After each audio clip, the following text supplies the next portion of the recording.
धोखा नहीं खाएगा। मतलब सूरदास ने भगवान को दोबारा पहचान लिया, उसके बाद भी भगवान अपने आप को अनजान ही साबित कर रहा है कि तू मेरे पीछे पड़ गया, छोड़ छोड़, मैं तो रास्ते से जा रहा था, तेरे को देख लिया, तेरे को बचा दिया, तो मेरे पीछे पड़ गया।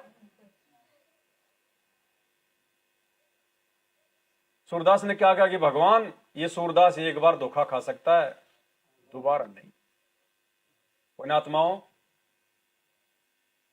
उस भगवान को ना पहचान के सूरदास जी की तरह जब वो खिचड़ी लेके आया था 650 साल पहले, आप और हम भाई उसको ना पहचान के धोखा खा गए थे। आज दोबारा से वो भगवान आ चुका है और अपना हाथ उन्होंने हमारे हाथों से पकड़वा दिया है। अब उस सूरदास की तरह पुण्यात्माओं हमने दोबारा धोखा नहीं खाना। और आज भी अगर कोई धोखा खा गया तो फिर वो धोखे ही खाते रहेगा, परमात्मा प्राप्ति नहीं हो पाएगी। उसको दृढ़ होना पड़ेगा। सूरदास अगर जरा भी अगर भगवान के बार बार ये कहने पे कि रे मैं तो आम व्यक्ति हूं, मैं तो रास्ते से जा रहा था, तू मेरे पीछे पड़ गया, छोड़ छोड़, धक्के मार रहा है, फिर भी सूरदास क्या कर रहा है? पैर ही पकड़ रहा है, द्वार धनी के पड़ा रहे चाहे धक्के धनी के। आज गुरुदेव इतना ज्ञान दे दिया, इतने प्रमाण दे दिए, लाखों लोगों को अविश्वसनीय चमत्कार, science fail, hospital fail, doctor fail, और डॉक्टर भी फिर क्या कहते हैं कि हमारे जीवन में ये पहला केस है कैंसर का जो बिना ऑपरेशन के ठीक हो गया। भाई तुम्हारे गुरुजी कौन है, तुम किसकी भक्ति करते हो? वो डॉक्टर, साइंस वाले।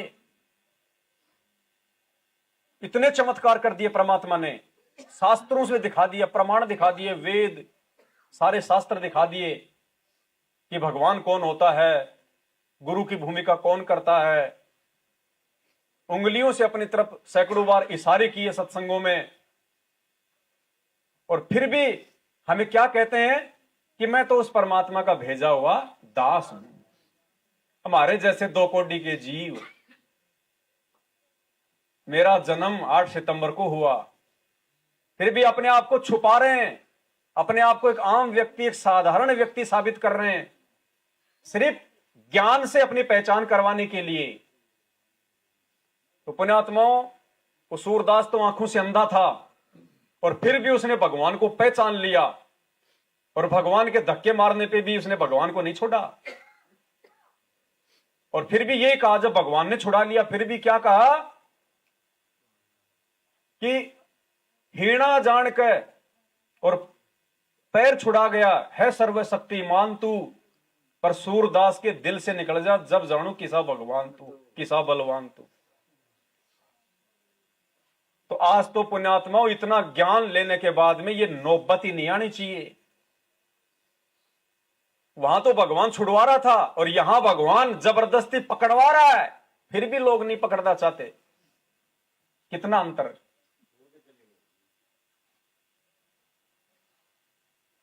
फिर भी हम जब मंत्र करते हैं सुबह सुबह,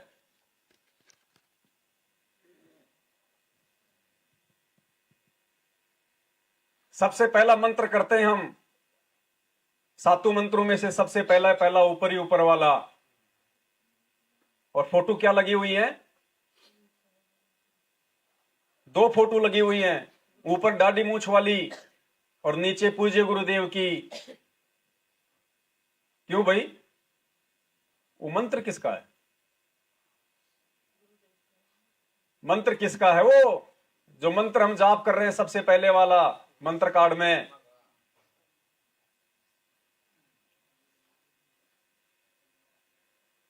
गुरुदेव ने भक्ति बोध में बताया, जो पुरानी भक्ति बोध है, 2014 बरवाला कांड से पहले जो भक्ति बोध हमारी को मिला करती थी सतलोक आश्रम बरवाड़ा में, उसके बाद तो काफी पेज उसके निकाल दिए जा चुके हैं।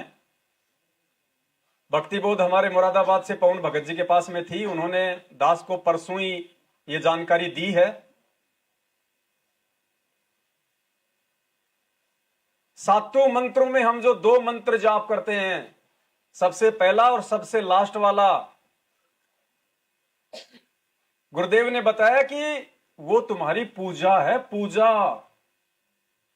वो मजदूरी नहीं है। साधना नहीं है, किसी का कर्जा नहीं उतारना। जैसे बीच के 5 मंत्र पांचों देवताओं के, वो उनका ऋण उतारने के मंत्र हैं। सतनाम के 2 मंत्र, वो उनका ऋण उतारने के मंत्र हैं, काल का और अक्षर पुरुष का। सारनाम वो 12वें द्वार से पार होने के लिए, सतलोक में प्रवेश करने के लिए है। जब हम भंवर गुफा में हम प्रवेश करेंगे 12वां द्वार को जब हम पार करके, तो परमात्मा कहते हैं वहां पे भंवर गुफा आएगी। उस भंवर गुफा में सारनाम की कमाई से परमात्मा हमें लेके जाएगा। तो बाकी सब साधना मजदूरी। और भगवान ने पूजा कौन से मंत्र बताए? प्रथम मंत्र के 2, सबसे पहले वाला, सबसे लास्ट वाला। केवल यही हमारी पूजा है। और यही काल का सबसे बड़ा दाव है कि प्रथम मंत्र को हम सबसे ज्यादा ढीले तरीके से करते हैं।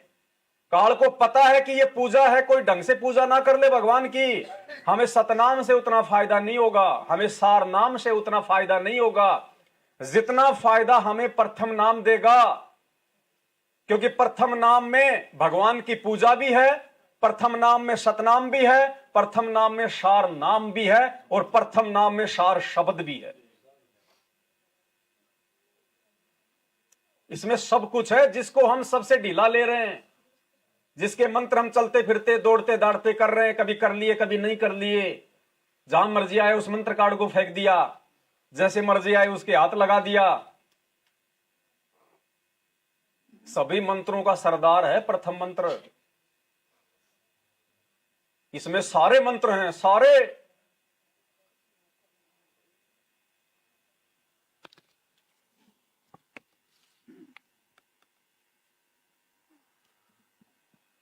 ये देखो, ये पुरानी भक्तिबोध का पेज नंबर 104 है।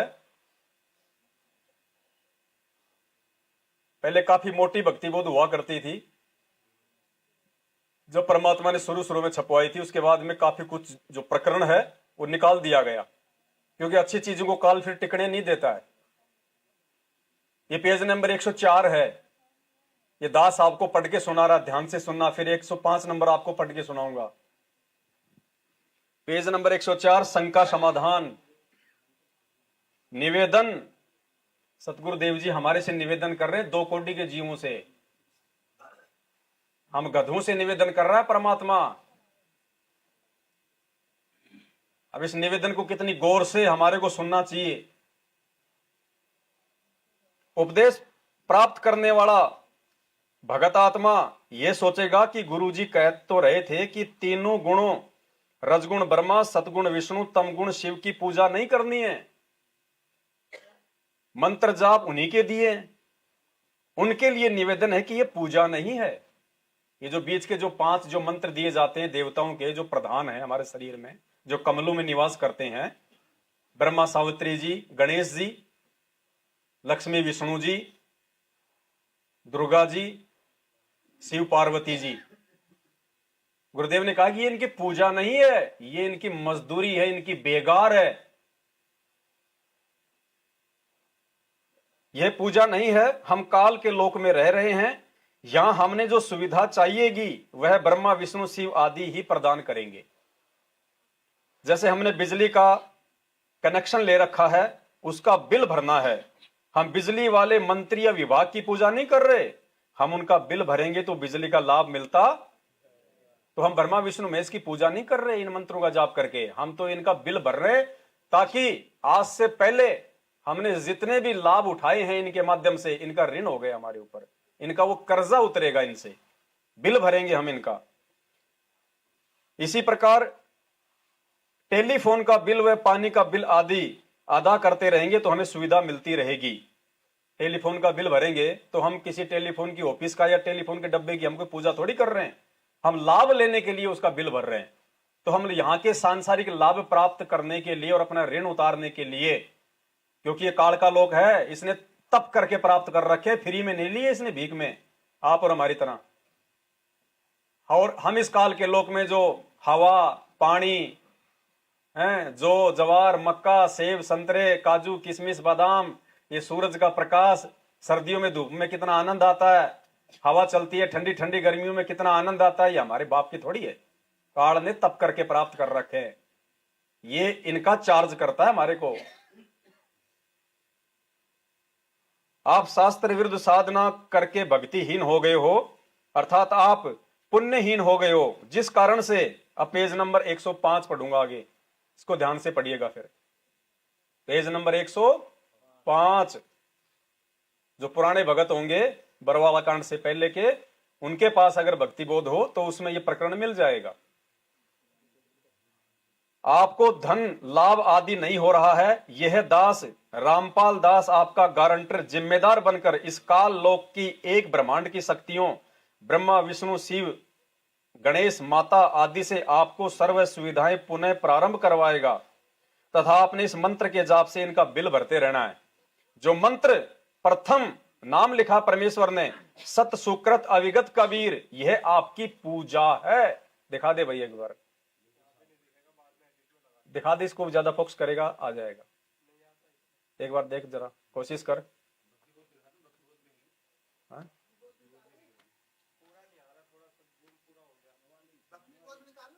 भक्ति बोध है पुराने वाली, कोई नहीं, आराम से निकालो, आराम से।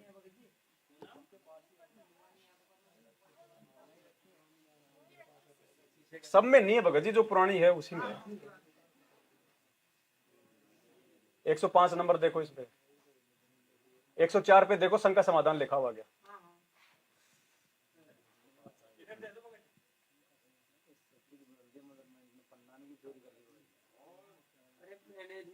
एक बात बताओ, जब काल भगवान ने कबीर सागर से मैटर निकलवा दिया तो भक्ति बोध में से नहीं निकलवाएगा?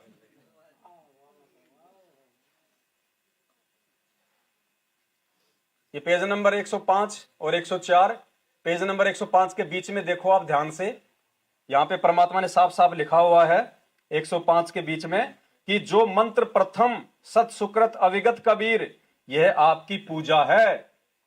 और आगे क्या लिखा है? यह पूर्ण परमात्मा है। क्या है? शब्दों पे ध्यान देना पुण्यात्माओं, क्या लिखा है? यह पूर्ण परमात्मा है। यह नहीं कहा कि यह पूर्ण परमात्मा का मंत्र है। क्या कहा? हम हैं शब्द, शब्द हम माही, और हमसे भिन्न हकीकत में पुण्यात्मा अगर देखा जाए तो ये प्रथम मंत्र ही सार शब्द है। सतगुरु रामपाल जी भगवान की। और जिसको पता चल गया कि ये प्रथम मंत्र ही सार शब्द है, तो इस प्रथम मंत्र की पूजा, इसका जाप फिर कितनी लगन और कितनी स्वच्छता के साथ में करना होता होगा।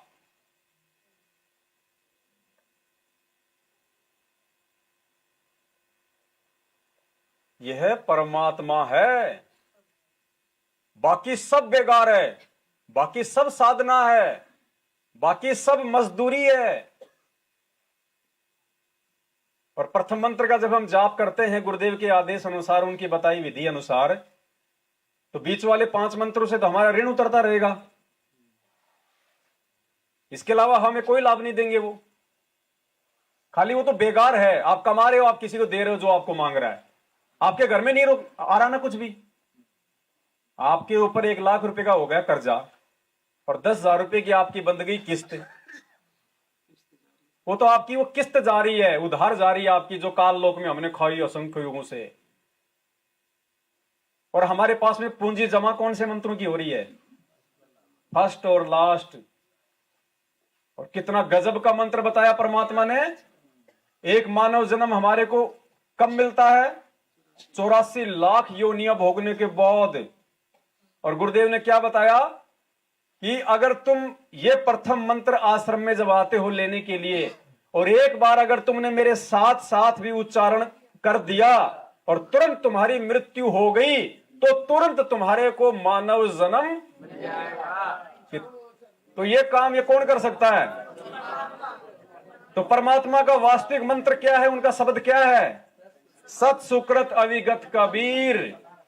यही परमेश्वर का वास्तविक नाम है, यही परमेश्वर का वास्तविक पार करने वाला मंत्र है।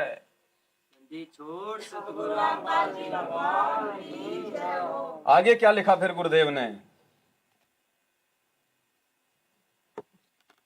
दिखाना भाई उसमें फिर आगे। जो प्रथम मंत्र सत्य सुकृत अविगत कबीर है, यह आपकी पूजा है। अब पूजा कितने भाव से की जाती है, कितनी श्रद्धा से की जाती है। और पूजा किसकी की जाती है? अपने परमेश्वर की, अपने इष्ट की, अपने गुरुदेव भगवान की। यह आपकी पूजा है, यह पूर्ण परमात्मा है। आगे क्या लिखा है? तथा सत्यम, यानी लास्ट का जो मंत्र है, तथा सत्यम लाभ प्राप्त होगा। लास्ट वाले मंत्र से क्या मिलेगा हमें? यहां की सुविधा मिलेगी। हमारा जो दारिद्र है वो खत्म होगा, आर्थिक संकट खत्म होगा, भगवान हमारे भंडार भरेगा, हर चीज की हमारे को जो जरूरतें हैं वो पूरी करेगा। ये दो मंत्र हमारी पूजा है। और दोनों मंत्र किसके हैं? परमात्मा के। ऊपर भी परमात्मा का फोटो, नीचे भी परमात्मा का फोटो। तो पुण्यात्माओं, इस प्रथम मंत्र को हमने कितनी श्रद्धा और लगन के साथ में करना चाहिए था। और हम सतनाम नहीं मिल रहा, सतनाम नहीं मिल रहा, सारनाम सारनाम।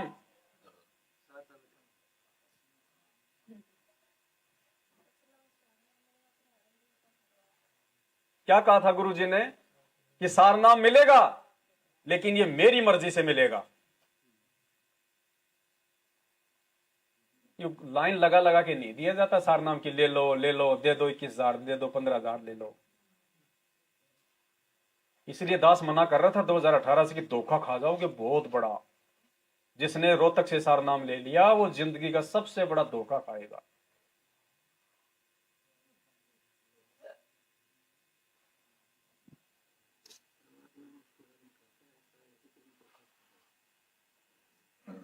ये पूर्ण परमात्मा है।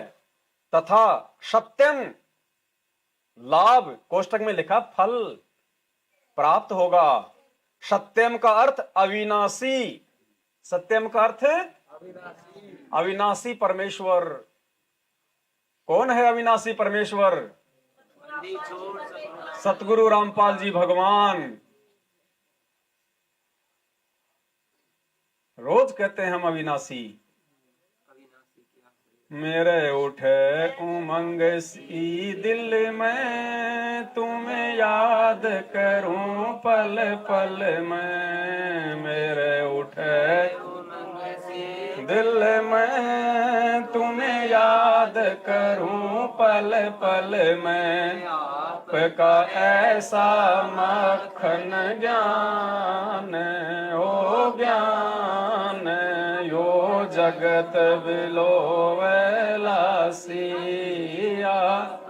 ऐसा मक्खन ज्ञान हो ज्ञान, यो जगत बिलोवे। मेरे उठे उमंग सी दिल में, तुम्हें याद करूं पल।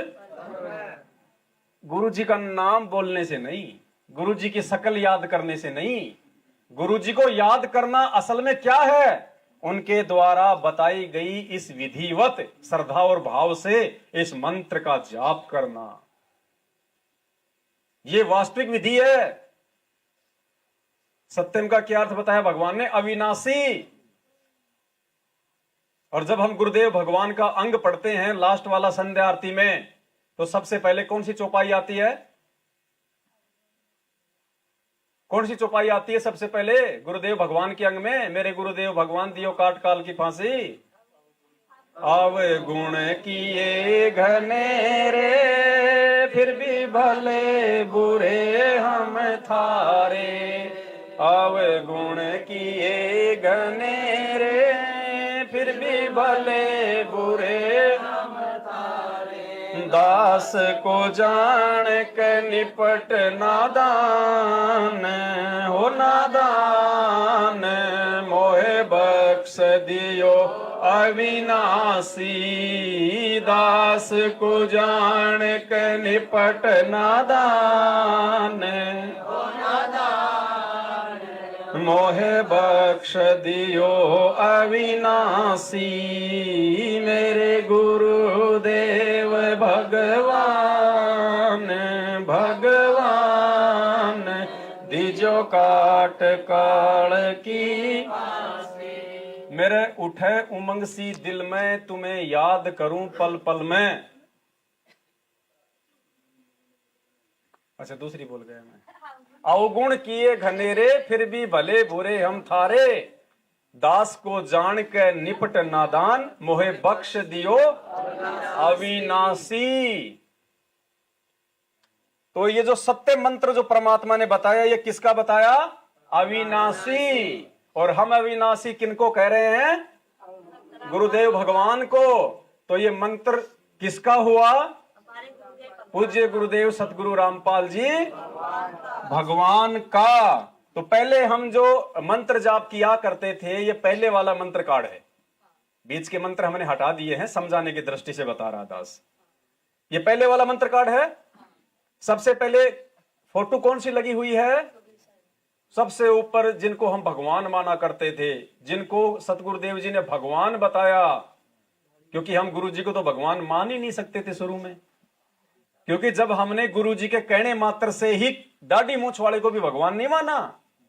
विचार कीजिए, जब हम सत्संग सुने थे, आश्रम में गए थे, और जब हमें यह विश्वास हुआ कि कबीर भगवान है, दाढ़ी मूंछ वाला कबीर दास, तो हमने गुरुदेव के कहने मात्र से भगवान नहीं माना। जब परमात्मा ने 100 प्रमाण दिखाए शास्त्रों में, कबीर सागर में, तब जाके हमारी आत्मा ने स्वीकार किया कि हाँ, ये दाढ़ी मूंछ वाला कबीर ही भगवान है। क्या उस समय गुरुजी अपने आप को कहते कि मैं कबीर हूं तो हम मान लेते? तो भगवान की तो मजबूरी थी उस समय इस दाढ़ी मूंछ वाले को भगवान बताना, क्योंकि उनको हम मान नहीं सकते थे। तो इसलिए ये फोटो परमात्मा ने हर जगह, चाहे दरबार हो, चाहे दंडवत स्थान हो, चाहे भक्तों को नाम दीक्षा के समय देनी हो, परमात्मा ने हमेशा इसी गुरु गोविंद वाली फोटो का यूज किया। अब पुण्यात्माओं, काल का कितना भयंकर जाल। परमात्मा को पता था कि मंत्र तो ये मेरा है, पूर्ण परमात्मा का है, और ध्यान अगर किसी और का जाएगा तो लाभ मिलेगा नहीं। तो परमेश्वर ने नीचे अपना फोटो लगाया कि कम से कम इस दाढ़ी मूंछ वाले के बहाने मेरे को भी दंडवत कर लेंगे ये नादान प्राणी। ये मंत्र करते समय मेरे ऊपर भी इनकी निगाह दृष्टि चली जाएगी, तो इनको इस मंत्र का लाभ थोड़ा बहुत मिल जाएगा। इसलिए परमात्मा ने अपनी फोटो को नीचे लगाया, वर्तमान वाले स्वरूप को, और उस काल्पनिक फोटो को कबीर भगवान के रूप में ऊपर लगाया। यह मजबूरी थी परमात्मा की।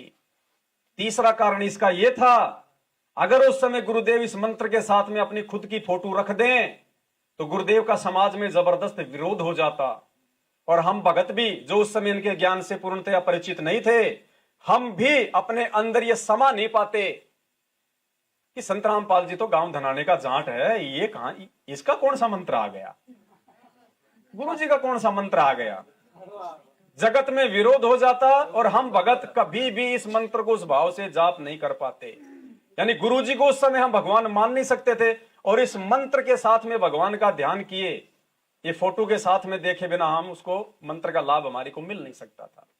इसलिए परमात्मा ने हमारे को काल की मार से बचाने के लिए, इस मंत्र का लाभ देने के लिए, आधा अधूरा टूटा फूटा परमात्मा ने नीचे अपनी फोटो रख दी कि कम से कम इस बहाने ही इनको मैं इस मंत्र का लाभ दे दूंगा।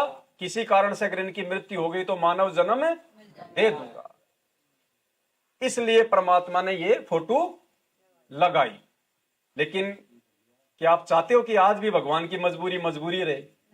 नहीं, ये चेंजेस परमात्मा अपने बच्चों से करवाएगा, क्योंकि भगवान ने करना होता तो शुरू में कर देता। उस समय परमात्मा की मजबूरी थी, ये ज्ञान समझाने के लिए उनके लिए जरूरी था, और भगवान अपने वचनों से फिरेगा नहीं। उन्होंने अगर दाढ़ी मूंछ वाले को भगवान बताया तो अंत तक उन्हीं को बताता रहेगा, और जिसने मोक्ष प्राप्त करना है वो समझ जाएगा कि भगवान कौन है, किसको पूजना है। सत्संगों में सारे भेद खोल दिए भगवान ने। अब और देखो पुण्यात्माओं, दो मंत्र समझ में आ गए आपके, प्रथम और लास्ट वाला। तो इस फोटो की जगह अब परमात्मा ने जो नया जो मंत्र कार्ड बनवाया है उसमें परमेश्वर ने यह लगवा दिया। बंदी छोड़ सतगुरु पाल जी भगवान की जय हो।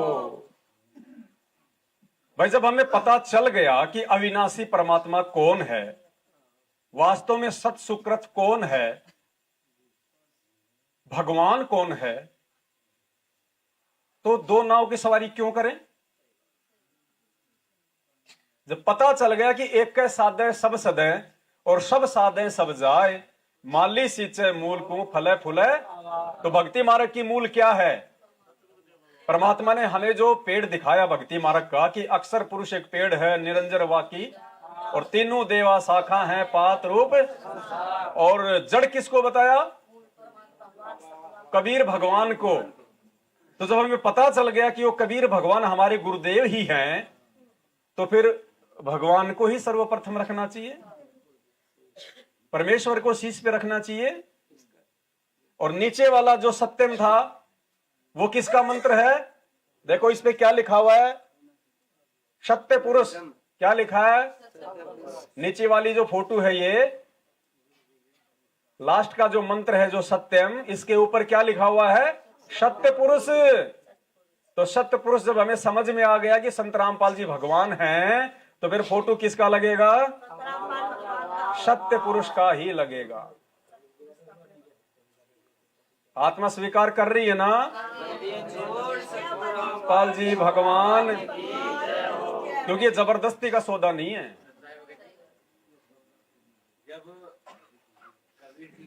एक सेकंड चालू। जब कबीर साहब जी की जो दाढ़ी मूछ वाली फोटो है जी, और उसको जब चेंज करने की बात आई, तो प्रथम तो मैंने आपकी बात मानी नहीं थी शुरू में, और उसके बाद जब प्रमाण पता चले तो सबसे पहले वो सत्संग रोक के दरबार साहिब में वो तस्वीर चेंज की, सबसे पहले दया मालिक की परमात्मा। और चेंज करने के बाद फिर कुछ दिनों के बाद मन में ये प्रेरणा हुई कि दरबार साहिब से तो हटा दी, अभी भी भक्ति बोध में है। भक्ति बोध में जहां जहां थी वो तस्वीर, वहां पे सब में टेपिंग हो सके वो पेज ही निकाल दिया अगर तस्वीर थी तो, और टेपिंग करके बिल्कुल क्लीन कर दी वो। फिर बात आई कि मंत्र कार्ड की, क्या मंत्र कार्ड में भी अभी है, और ये देवी देवताओं की भी फोटो है। तो देवी देवताओं के तो हमें नाम से मतलब है, परमात्मा कहते हैं कि हमें नाम पे ध्यान रखना है, तस्वीर पे ध्यान नहीं रखना। उसी दिन से अभी मंत्र कार्ड मेरे घर पे रखा हुआ ना, अभी इस वक्त लाइव दिखा देता, उसी वक्त मैंने पीछे पूरे पे वो लगा दिया एक पेपर काट के कि केवल शब्द चाहिए, तस्वीर की आवश्यकता नहीं। सही बात। और सबसे पहले मैंने वीर सिंह भगत जी को यह दिखाया, तो वीर सिंह भगत जी बोले अकेले अकेले कर लियो चेंजिंग, मुझे मत बताइए। उसके बाद से इन्होंने भी कर लिया। और जब हाँ उसके बाद भगत जी बिल्कुल जी,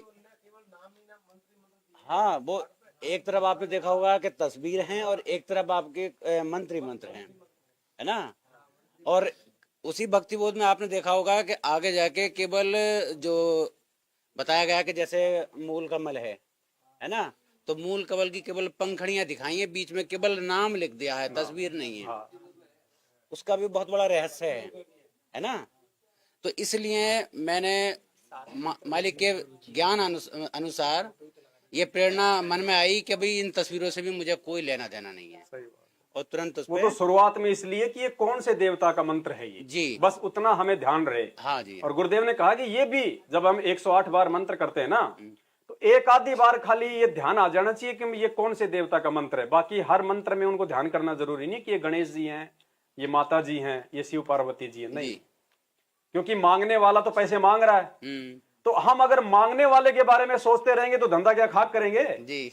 तो हमने तो मजदूरी पे ध्यान देना, ढंग से मजदूरी करो ताकि उसका कर्जा उतार दो। और मजदूरी करो नहीं, और मजदूरी भी करो और फिर उसका ध्यान रखो, तो क्या मजदूरी करते करते उसका ध्यान रखते रखते क्या कोई ज्यादा मजदूरी होगी क्या? वो तो काम पे ध्यान देंगे तो पैसे मिलेंगे। और उसके बाद भगत जी जब इस रहस्य का पता चला कि ये तो पूजा है और हम तो साधना ही कर रहे हैं, आज तक पूजा पे तो ध्यान ही ना दिया, हफ्ते हफ्ते पार हो गए, प्रथम मंत्र नहीं हुआ और सतनाम को इतनी वैल्यू दे रहे हैं। हालांकि परमात्मा ने एक जगह कहा है कि आप सतनाम को, आपको जब प्रथम मंत्र प्राप्त हो जा तो सतनाम को ज्यादा वरीयता देनी है। वो तो इसलिए परमात्मा ने कहा कि ज्यादा से ज्यादा ये ऋण की किस्त, मतलब अपने लोन की किस्त पे करे, इसलिए। अरे लेकिन देखो पूजा के भाई, बारे में ही देखो ऐसा है, हाँ, अगर बाप का कर्जा अगर बेटे के ऊपर है तो बाप तो माफ भी कर देता है, जी। और बाप को चाहे लाख में से चाहे तुम 5,000 दे दो, बाप तो संतोष कर लेगा। जी। पड़ोसी के तो पूरे उतारने पड़ेंगे। सही है। इसलिए परमात्मा सतनाम के मंत्र को ज्यादा महत्व देने के लिए कहते जी जी। और फिर हैं। हाँ फिर इसके बाद भगत जी हाँ बीच में आपने बताया कि मालिक के ज्ञान के आधार से कि जैसे सवेरे उठो और सबसे पहले परमात्मा की वाणी बोलो, समृद्ध साहिब रत्न उजागर, ये पूरी वाणी बोलने के बाद गुरुदेव ने लिखा हुआ है, कबीर हाँ, सागर के जी हाँ, शब्दार्थ में लिखा हाँ, हुआ है। जब ये वाणी बोलने के बाद और उठ के सबसे पहले जब वो वाणी आपकी कंप्लीट हो जा तो परमात्मा कहते हैं कि 2 4 3 4 जितने भी हो जितने सके भी हो उसके अपना एक प्रथम मंत्र का अपना जोटा मार दे, कर लो, क्योंकि यानी पूजा है। पूजा है। अब सुबह सुबह पूजा हो गई, इसके बाद किसी के भी पैर लगते देखो मेरे मन में भी एक शंका काफी दिनों से खटक रही थी। अब तुम कहोगे यार पवन भगत जी तो शंका समाधान लिख रहा है, इसको क्या शंका हो गई? देखो हम सब जीव हैं जी, पीव केवल हमारे गुरुदेव हैं, बाकी सब जीव हैं। और एक शंका क्या उपज रही थी, परमात्मा कहा करते थे सत्संगों में बार बार कि ब्रह्मा की तीनों देवा दिल में बसे, ब्रह्मा विष्णु महेश, प्रथम इनकी बंदगी फिर सुन सतगुरु उपदेश। तो मेरे मन में आता था कि भाई हम पहले ब्रह्मा विष्णु महेश की हम क्यों करें, पहले तो हमें हमारे भगवान की करनी चाहिए ना। ब्रह्मा विष्णु महेश की हम क्यों करें यार, ये मंत्र कर रहे हैं ब्रह्मा विष्णु महेश के, तो पहले तो हमें भगवान का करना चाहिए। फिर ये 2-3 दिन पहले भगत जी ने जो ये रहस्य दास को बताया परमात्मा के आशीर्वाद से, तब दास के समझ में आया कि इनकी बंदगी में भी प्रथम परमात्मा की ही बंदगी हो रही है। प्रथम मंत्र तो हम अपने गुरुदेव का ही जाप कर रहे हैं, सत्सुकृत अविगत कबीर, तो इनकी बंदगी से पहले परमात्मा की ही बंदगी हो रही है। अगर हम इनकी बंदगी अगर हम शुरू करेंगे तो उसमें भी सबसे पहले परमात्मा की ही हो रही है। यानी कि और फिर बाद में एक सत्संग में परमात्मा ने इसका और रहस्य बताया कि प्रथम इनकी बंदगी का मतलब है कि जब हम नाम दीक्षा के समय जो मंत्र लेते हैं, सबसे पहले हमारे को ब्रह्मा विष्णु महेश के ही मंत्र दिए जाते हैं। तो प्रथम इनकी, और फिर सुन सतगुरु उपदेश, फिर वो ज्ञान समझ के फिर आपको सतनाम दिया जाएगा, फिर आपको सार नाम दिया जाएगा। तो पुण्यात्माओं गहरा रहस्य है। कई सत्संगों में क्या बोलते हैं परमात्मा कि सार नाम के लिए पुण्यात्माओं जल्दबाजी मत करो, सार नाम देना तो परमात्मा ही देना है। और यहां क्या कह दिया इस प्रथम मंत्र के लिए कि ये परमात्मा है। इसलिए हमने केवल अपनी भक्ति और मर्यादा पे ध्यान देना है, सार नाम पे ध्यान नहीं देना है। सार नाम तो उस परमात्मा का काम है। जब योग्य हो जाएंगे तो परमात्मा कहते हैं मैं कौन सा बाजरे का रखवाड़ा आया हूं, जब देख लूंगा तुम योग्य हो गए। जब डॉक्टर देख लेगा ये इसका फोड़ा जो है मतलब पक्के तैयार हो गए, अपने आप चीरा लगा देगा। हमारे कहने से चीरा नहीं लगाएगा, अगर वो कच्चा है तो, चाहे कितना दर्द हो चाहे उसको। तो ये परमात्मा की दया से, क्योंकि देखो यही होता है, मालिक ने क्या कहा कि साध संगति का यही फायदा होता है। मिलेंगे आपस में नए पुराने भगत भाई बहन कि मुझे कोई बात समझ में नहीं आई तो मुझे पता नहीं वो किस भाई से जानने को मिल जाएगी। मैंने वो सत्संग नहीं सुना, क्या पता किसी और ने सुन रखा है? अब देखो परमात्मा ने पवन भगत जी पे दया करी और इन्होंने स्क्रीनशॉट फिर मेरे पास में भेजा, तो आज हमारे को एक 3-4 घंटे की साथ संगति का मौका दे दिया भगवान ने। क्यों? अब ये भगत जी ने 2 दिन पहले क्यों बताई? क्योंकि 2 दिन पहले ही ये मंत्र कार्ड छपे हैं और इन पे लाइव आना था, वीडियो बनाना था, तो और रहस्य दे दिया भगवान ने जबरदस्त हमारे को विश्वास करवाने के लिए कि बच्चों जो बदलाव तुम कर रहे हो मेरी प्रेरणा से बिल्कुल सत्य है। तो ये हमारा ये पहले वाला मंत्र कार्ड आ गया समझ में, इसका सारा भेद। ठीक है, अब इसमें और एक चीज है जो ध्यान देने योग्य है, दिखाना भाई जरा इधर। ये जो मंत्र कार्ड है इसमें ऊपर ऊपर जो 2 फोटोएं लगी हुई हैं, और दोनों फोटोओं के साइड में नाम क्या लिखा हुआ है? गोविंद गुरु। अब इसमें गोविंद कौन है? जो हम लोग पहले सोचा करते थे। हम लोग गोविंद किसको मानते थे? कबीर जी दाढ़ी मूंछ वाली फोटो को, जो इसमें सबसे ऊपर है। और गुरु किसको मानते थे? नीचे जो अपने पूज्य गुरुदेव जी हैं। लेकिन पुण्यात्माओं, गोविंद गुरु का भेद भी गुरु जी ने सत्संग में बता दिया। क्या बताया परमात्मा ने? ध्यान से सुनिएगा आप इस सत्संग को, कि गोविंद गुरु का मतलब क्या होता है। जो इस कार्ड में ऊपर लिखा हुआ है, उसके बाद समझ में आएगा कि फोटो एक रहनी चाहिए या दो रहनी चाहिए। गोविंद कौन है और गुरु कौन है? सुनिए। गुरु जी के प्रति गुरु की महिमा प्रतिदिन पढ़ते हो, नित्य नियम है, लेकिन आप पढ़ते हो उसके ऊपर विवेचन नहीं करते। आप प्रतिदिन क्या सुनते और पढ़ते हो? कबीर दंडवत गोविंद गुरु बंधु अविजन सोए, पहले वही प्रणाम तेन नमो जो आगे होए। कबीर दंडवत गोविंद गुरु। गोविंद गुरु माने गुरु भगवान को नमस्कार करो। दंडवत गोविंद गुरु, गुरु भगवान। गोविंद माने भगवान, गुरु मीन गुरु। गुरु भगवान को दंडवत प्रणाम करो। और बंधु अविजन सोए, पहले वे प्रणाम ते नमो जो आगे होए। ऐसे महापुरुष गुरुदेव के तुल्य आगे और पीछे जो भी आए हैं, उन संतों को नमस्कार है। तो गोविंद गुरु का परमात्मा ने क्या अर्थ बताया? गुरु भगवान। गोविंद गुरु का मतलब ये दो नहीं। गोविंद गुरु का मतलब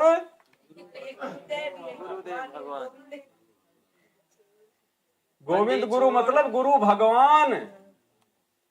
तो नए वाले में परमात्मा ने गोविंद गुरु की जगह क्या लिखवा दिया? पूर्ण ब्रह्म। गुरुदेव की फोटो और गोविंद गुरु की जगह क्या लिखा दिया?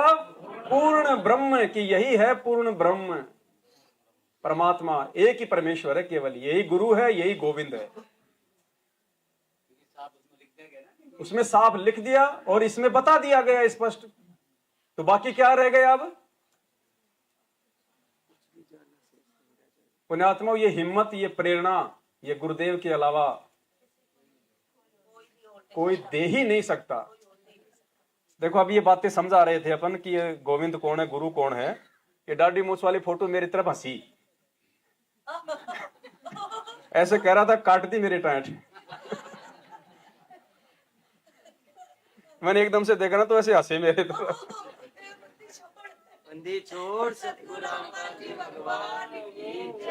तो परमात्मा ने मेहर बख्शी, नया मंत्र कार्ड सतगुरु रामपाल जी भगवान के आशीर्वाद से, और ये सभी भाई बहनों के बीच में छप के आ गया है।